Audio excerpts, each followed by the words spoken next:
Today I've been asked to talk with you about a very difficult topic. It's about the Middle East, that part of the world that's between Africa and Asia. I used to live there for 20 years. I've actually been to Israel 4 times and travelled through it. And I want to explain to you what's happening there and why it's happening, what's going on. Now, it's difficult actually to talk about this whole issue because Christians themselves don't agree about what's happening. And let me explain. About 4,000 years, God spoke to a man named Abraham. He said to Abraham, "Go to a land that I'm going to show you, and I will give that land to you and to your descendants forever." And eventually, Abraham got the land. It was called Canaan. And after some time, his descendants took possession of the land, and they had to first drive out the earlier inhabitants. The Canaanites and the Philistines had been involved in all kinds of sin, such as child sacrifice. And God is holy, and God judges sin. And so God sent the people of Israel, Abraham's descendants, into the land, and they took possession of it.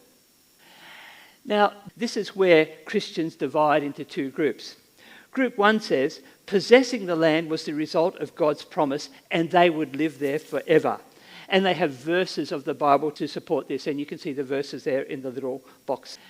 But a second group, we call them Group 2, says, yes, possessing the land was the result of God's promise, but promises have conditions. And God gave them a condition before they went in. He said, if you do good, you'll stay in the land, but if you disobey, the land will vomit you out like it did the previous inhabitants. And that's what happened. The Jews, the chosen people of God, went into the land, but they didn't obey God. They worshipped idols, they worshipped false gods. And so God used the armies of foreign countries, of Assyria and Babylon, to come into the land, to destroy the temple, and to take the Israelites, who were later called the Jews, out of the land of Israel into exile. Well, Group 1 says, yes, that's true, but God promised that they would return, and they did return after 70 years. And Group 2 says, yes, they did return, but then Christ came. Christ is the promised Messiah, and he now does all that Israel was supposed to do. Group 1 replies, yes, Christ did come, but there were also promises about the rebuilding of the temple, about the Jews returning to the land, and to all Israel being saved. And you can see both sides have lots of Bible verses which they would use to support their view. Group 2 responds, no, the Bible describes Jesus as the end of the law, the church as the Israel of God, Christians as the true temple, and the Old Testament, or the Old Covenant, as obsolete. Group 1 says, you're engaging in replacement theology. You're simply replacing the Old Testament Jews with the New Testament Christians. And Group 2 says, no, it's not replacement, it's fulfillment theology. Jesus said he didn't come to abolish the law and the prophets, but to fulfill them. And Paul writes, all the promises of God find their yes in Jesus.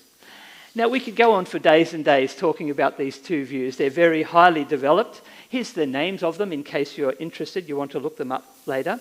Group 1 is called dispensationalism or Christian Zionism, and Group 2 is called covenant theology. And there are good scholars on both sides, as you can see. People, and I know a couple of these guys. Mark Jury is a colleague of mine at MST, and I know Colin Chapman as well. But what is really important is that godly Christians, Bible-believing people, can disagree on these issues and still be friends, and they can still worship, and they can serve, and they can witness together. Christians can disagree without being disagreeable. But one thing that Christians do agree on is the history of Israel. Many nations have occupied the land of Israel at different times. And here's a list of them. You can see countries just took their turns overrunning Israel before they'd get kicked out by the next group, and then they would take over. In Jesus' time, it was the Romans. The temple had been rebuilt before Jesus came, and the Romans destroyed it. And there was a Roman emperor whose name was Hadrian, who wanted to get rid of the Jews because they were always rebelling, and so he renamed the land Israel as Palestine because he wanted to get rid of Jewish history. And that's where the name Palestine comes from. It's from the word Philistines. But eventually the Romans became Christian, and so Israel became a Christian-ruled land for several centuries. And many churches were built there. And if you go to Israel, you can go and visit these churches that have been there for nearly 2,000 years. But in 637, 600 years after Jesus, Muslims invaded and conquered Israel.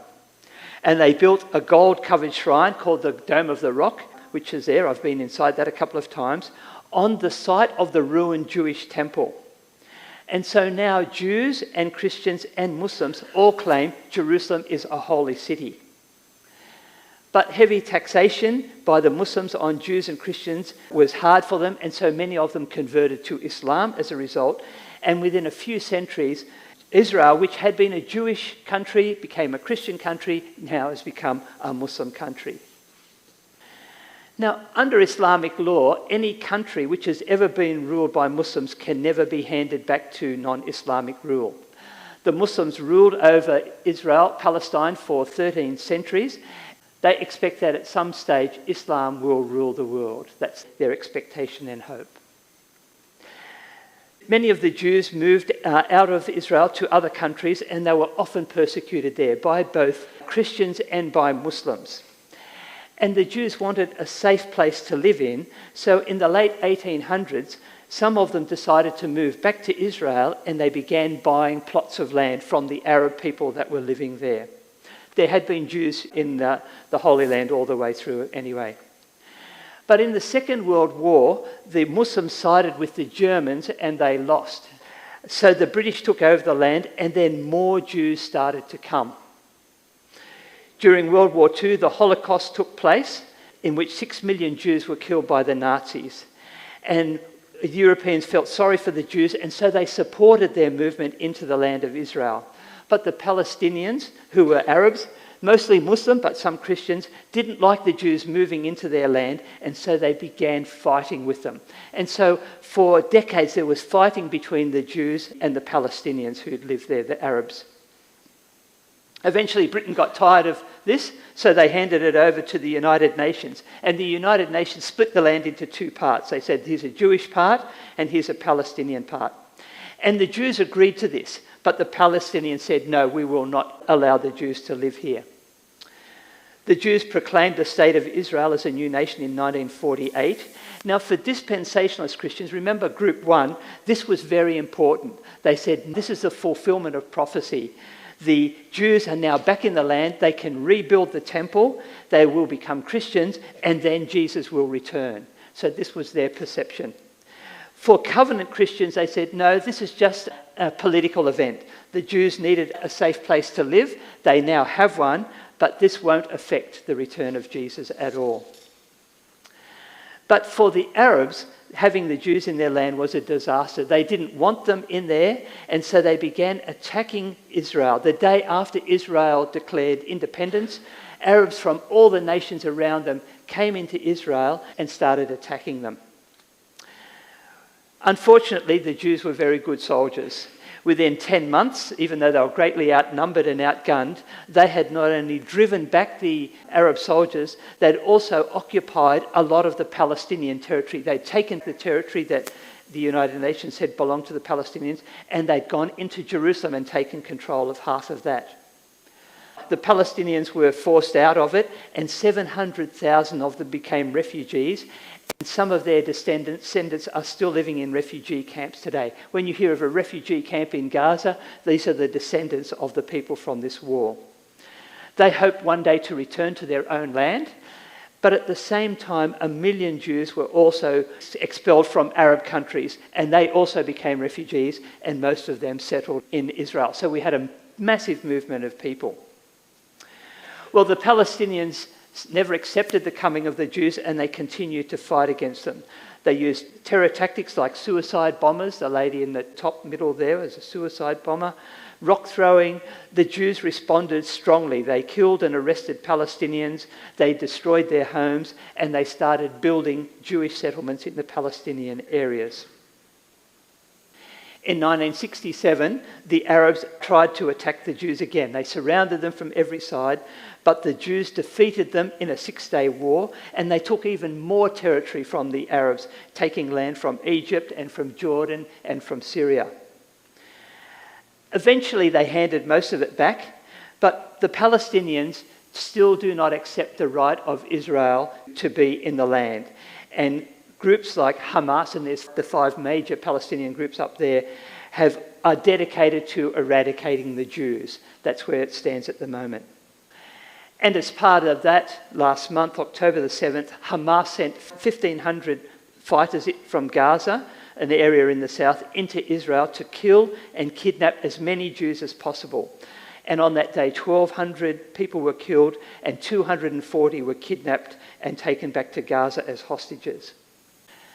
Gaza also uses its own people as human shields. It doesn't allow them to leave areas where Hamas fighters are hiding.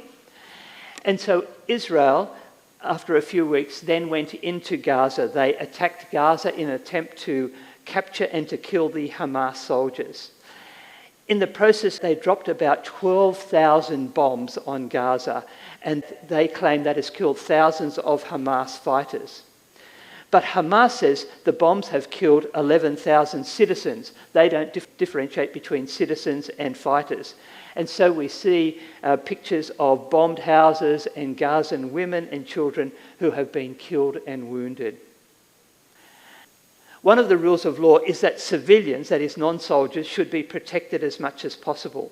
And Israel says they try to do this. They drop pamphlets warning people that they're going to drop a bomb on the house, saying you have 10 minutes to get out. Sometimes they call them up on their phone saying, leave your house immediately, it's going to be destroyed. But despite this, many more people are killed every day, and the fighting and killing goes on. In God's sight, every life is precious, whether it's Jewish or Christian or Muslim or whatever. And so the United Nations and Hamas have called for a ceasefire by Israel, but the Jews are saying Hamas must release their hostages first. The situation really isn't going to be resolved until both sides recognise the right of the other side to exist, and they look for ways to live side by side in peace. Jesus lived in Israel, and at that time it was an occupied state. It was occupied by the Romans. And amongst the 12 apostles, there was a man named Simon. Simon hated the Romans. He was a zealot, and the zealots were a group of terrorists who wanted to drive out the Romans by killing them. Another of the 12 apostles was Matthew. He worked for the Romans. He was a tax collector. He would collect money from the Jews to give to the Romans. He was a collaborator. He worked for the enemy. Now, these 2 men should have been natural enemies, but Jesus is the one who changes hearts. And he freed Simon from a life of hatred and violence to one of peacefully preaching the gospel. Jesus freed Matthew from a life of greed and exploiting his own people to one of serving the people. Only Jesus can change people's hearts. Jesus is the Prince of Peace. He's the one who broke down the dividing wall between Jew and Gentile. He calls us to be peacemakers. He says in the Sermon on the Mount, blessed are the peacemakers. There are 2 important things that we can do. Firstly, we can pray for the peace of Jerusalem, for Israel and Palestine. Pray for the Jews who are mourning the deaths, for Muslim Palestinians who are also mourning deaths and living in fear, for Palestinian Christians. There's still a significant number of Christians that are living there, that God's mercy and grace would be upon them.